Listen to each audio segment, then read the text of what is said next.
tree trunk. And then Marconi didn't do this thing until 1897 as transatlantic. It was first showings in 1895. He took credit for other people's work. Yeah, he stole 15 Hertz. patents. He stole patents, 15 of them from Tesla. He and Tesla didn't get along. No.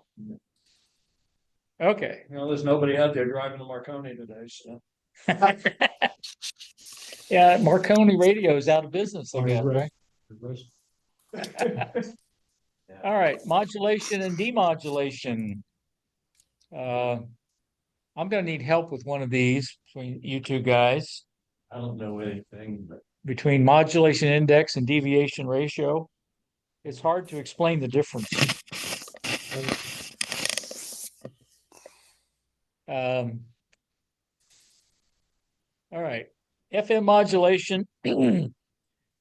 There's two parameters, the deviation ratio and the modulation index. They define the deviation ratio as the ratio of the maximum carrier frequency deviation to the highest audio modulating frequency. And they define it as the deviation ratio is delta, the carrier max frequency divided by the max modulation frequency. They define modulation index as the ratio between the frequency deviation of an FM phone signal and the modulating signal frequency. And they use beta in all the books to represent that. And where it's the delta frequency divided by the modulation frequency. Now, those two are clear as a bell. If you have it on the FM, you have 1,000 hertz going into it, and your deviation is, look at the output of your thing, it's not at 1,000 hertz, say it's at 3,000 hertz, Right. right? That's going back and forth at 1,000 hertz. It's a two. Right, that's your ratio. That's there. your deviation ratio. Right. Okay. The other one I never understood. I only used the one. Right. I can't exactly explain the difference. It's very confusing. It is. The only thing I could come up with, and I spent a considerable amount of time on this when I was looking over the material this week. But the only thing I could come up with is that the deviation ratio, since it's dealing with max, it's looking for that one area that's maximum on both. And on the modulation index, it's instantaneous at any given point. That's the only difference I could come up with on it. And of course, the internet was useless on anything, so we need to know. Yeah, I didn't find much on modulation index either. But we have the 12 hertz and 25 kilohertz bandwidth. Right. FM. The one has basically twice the deviation as the other one. Right. I'm not sure which one it's called. Well, that's, yeah, with deviation ratio, but it's the ratio of the modulation versus the deviation, the final deviation, because you multiply it up. Right. There's just 2 or 3 questions about that on the general, where you have to work those problems. I never got that question. Okay. They didn't have that.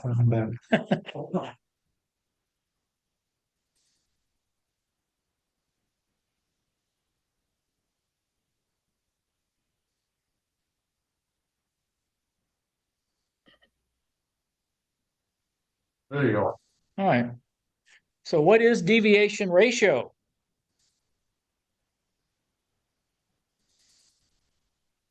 The ratio of maximum carrier frequency deviation to the highest audio modulated frequency. Right. Just like the definition says. So you have a carrier frequency, and then you have your baseband data is frequency, right? So that's what that's all about. Yes. Is that saying something about how much the frequency changes? From the start to when it's modulated, there's a 3 hertz shift. versus 1.67. Is that talking about the frequency between the two? The change, amount of change of frequency? Is that what it's talking about? It's, as I understand it, and based on the general questions, their examples in the questions would be that you are modulating at,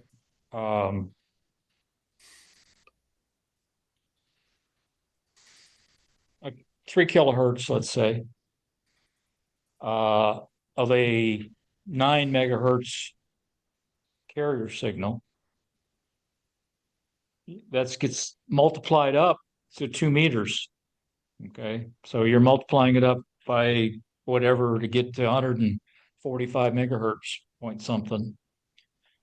So if you wanted to have a let's pick a number, say 5 kilohertz deviation at 2 meters, what's the deviation that you're modulating with? And it's that ratio of the frequencies. You don't multiply up, you transfer it up. In other words, you shift it up by mixing with another signal, so the deviation does not change. When you go first modulated down here at a low band and go up to 2 meters or 4, it doesn't change the deviation at that point. It does when you're using multipliers You don't multiply your signal up. for FM. No, you don't. You just do the same way you do it in the other AM or single sideband. You shift it up by mixing with another frequency. You preserve everything the same. You have an intermittent frequency. You have your baseband, right? You translate it up to a normal radio to an intermediate frequency, and then you mix it again with a 100 megahertz oscillator, and it takes it up to 110 or 120, whatever it is. Everything goes up proportionally. Otherwise, it would be way out of range. Well, that's why the deviation at the modulation is different than the deviation of the final, because of the multiplier. And any FM transmitter I've seen uses multiplying stages, 2x and 3x. But it multiplies the frequency, the baseband up, It multiplies, and it modulates it up there. but it's multiplying the carrier frequency also. It shifts the carrier frequency up. Doesn't multiply it up. If you did it at a low frequency of 1 kilohertz, say it at 10 kilohertz, then you translate it up to 144 megs. Right? That 1 kilohertz is now how many? That's one meg away, 1.4 megs away. Well, And your bandwidth is still restricted to 12 kilohertz or 25. but you're multiplying the IF up. No, you're shifting it up. Okay, well, We can move on. we'll agree to Just see it different, and we'll To talk about it. side This discussion. In this example, okay, where we have a maximum deviation of 5 kilohertz, the modulation frequency is 3, so the ratio is 5 divided by 3, or 1.67.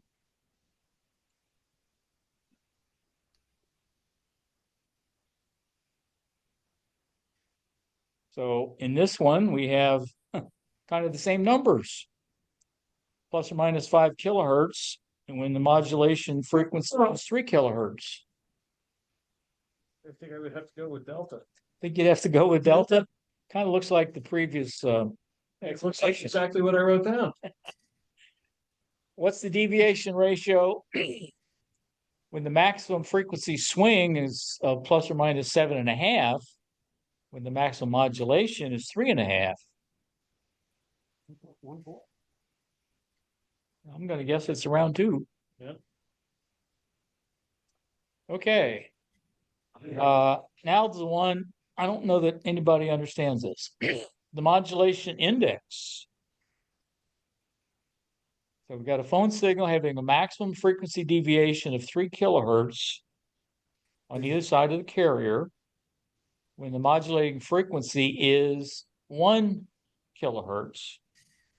So the modulation index in that case is 3. So how is it different than the other one? You got me. But they define it slightly different. Right.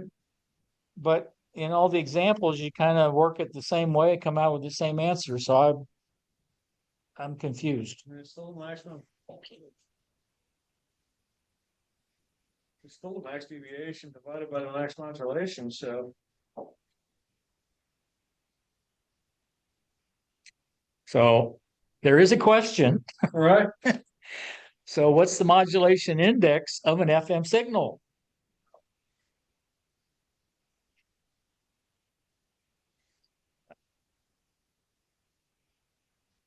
How does the modulation index of a phase modulated emission vary with RF carrier frequency?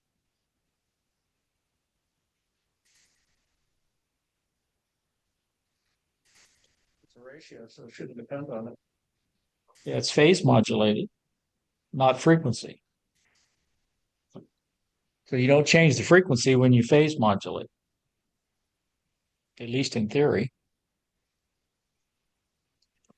All right, what's the modulation index of a phone signal having a maximum frequency deviation of 3 kilohertz when the modulating frequency is 1 kilohertz?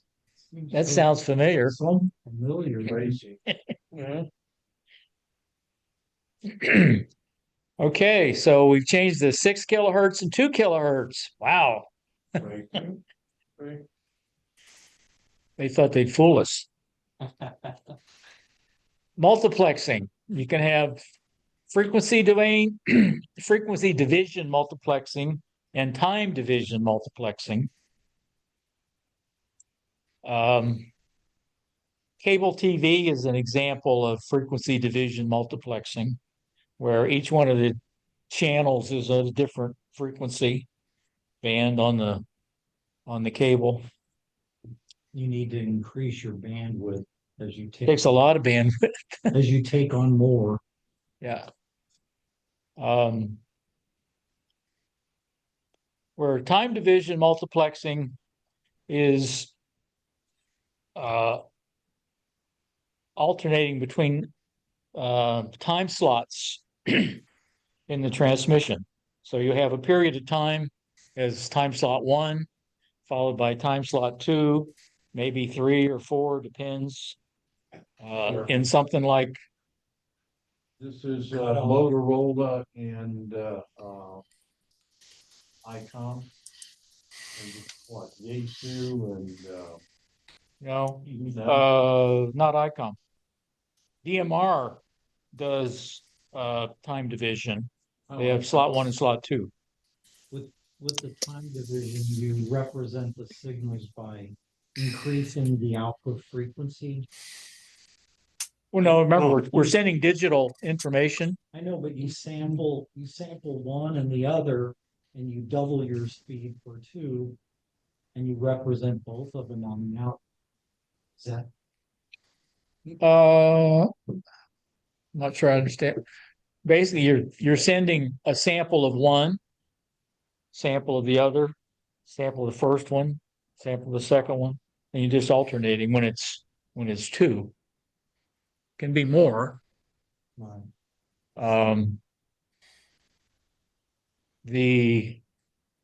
As I recall, No, all in I'm saying, the telephone system, they called the D24 whatever was a time division for the T1 lines, and they would, have all the lower input channels, and they time division multiplex them into a T1 transmission.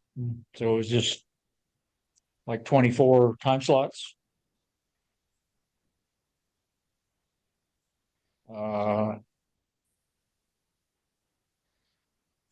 Not sure what else to say about that one. We'll see. No, we got more. So if it's frequency division, we basically divide the total bandwidth up into frequency bands, and each one can carry a separate signal. So like on cable TV,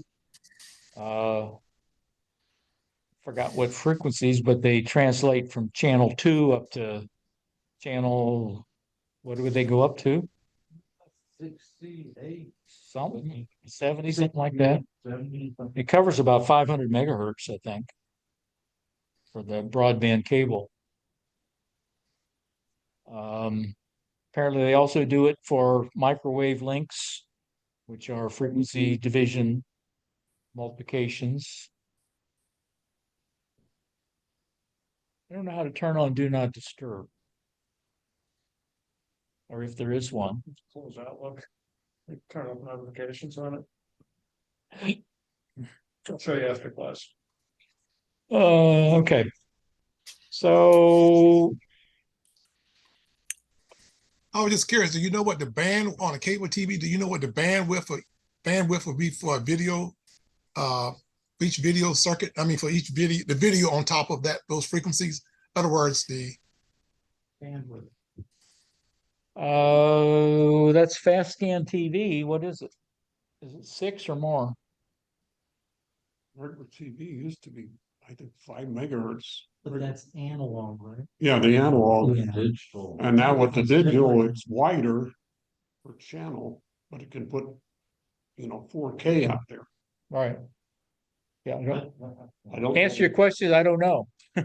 okay. But for digital, it's wider.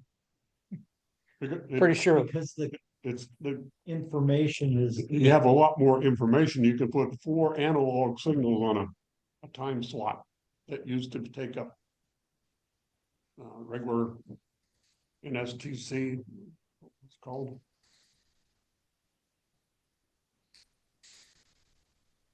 So what is frequency division multiplexing? In series. What is the bandwidth of the TV station? Here's what I've Baker. Bandwidth of TV station. 2 or more streams Yep. merged. here's what I found from Last FM. TV on the radio are in America. All right, time division multiplexing. You're trying to accomplish the same thing, but you're doing it in terms of time slots. And your transmitter and receiver basically have to be synchronized to be able to know which time slot is which. So you send one signal in a time slot 1, another signal in time slot 2, and possibly a 3rd, 4th, 5th, depending on how many signals you're trying to multiplex. The limit is the more that you try to multiplex, the faster or the higher the bandwidth has to be in order to be able to send those signals at their original data rate. See, that's what I was saying. The bit rate of the transmission exceeds the signal. Right. You have In other words, if you try to do 4 1 megabit You're signals, trying to refer- you'd have to go at least 4 megabits. Right. Right. You're trying to represent more signals. You have to increase your speed to do it. Right, Yeah, otherwise it And then- some latency, probably, right? right. And then frequency, you would have to increase your bandwidth to accommodate representing all these signals. Right.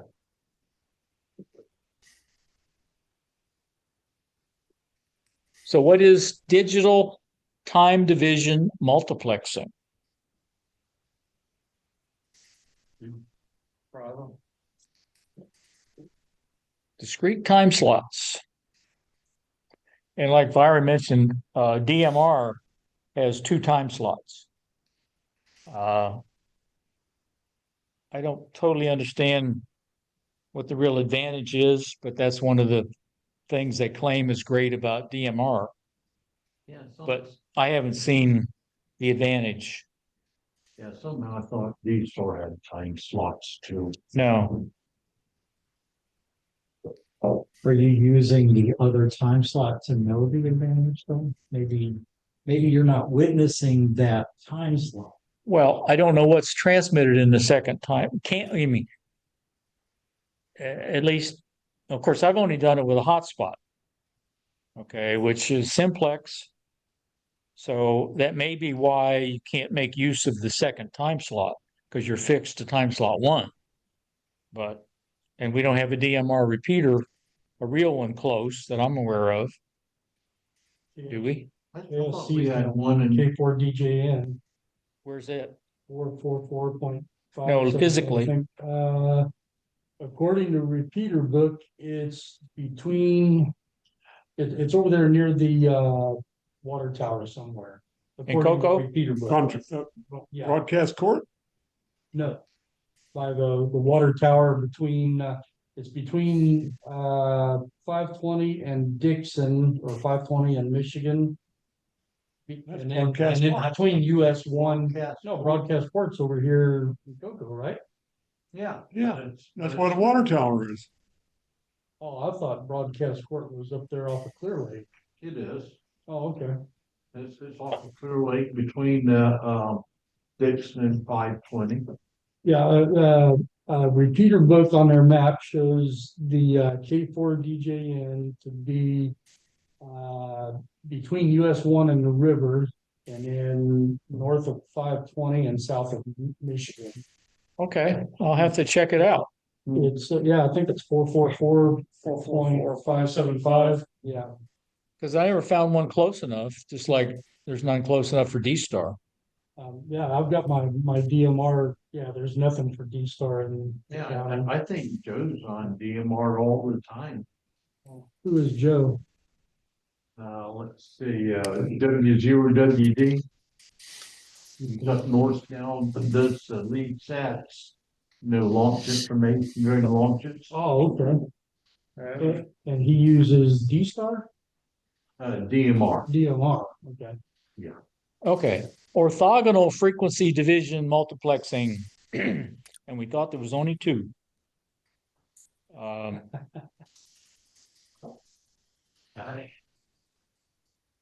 It's basically using subcarriers that they pick the frequency so you don't have intersymbol interference. I think it's mostly used in your cell phone for 4G, 5G stuff. They say DSL uses it. Some of the wireless networks. I don't know that it's really very much used in amateur radio. How does this differ from spread spectrum? Because to me, it sounds like a subset Spectrum. They keep changing the frequency, so you don't get interference all the time. It would be, you may have a spot of interference. Parallel at the same Yeah. time. No, Yeah, well- at the same time, it keeps changing around. Spread spectrum hops, but this is parallel. Yeah. Okay. Yeah, well, Simultaneous. as I understand it, some of the cell phone stuff does spread spectrum. Right. That's the modulation technique. And, but we'll talk about spread spectrum in a little bit, I think. And there's two kinds. There's frequency hopping, and then there's The other one. the other one. It's used for encoding. Yeah. Right. That's what we use it for. And You have a code. Where it's going to go to, and you look for the signal at that time. Yeah, the frequency hopping isn't exactly spread spectrum as opposed to the direct sequence.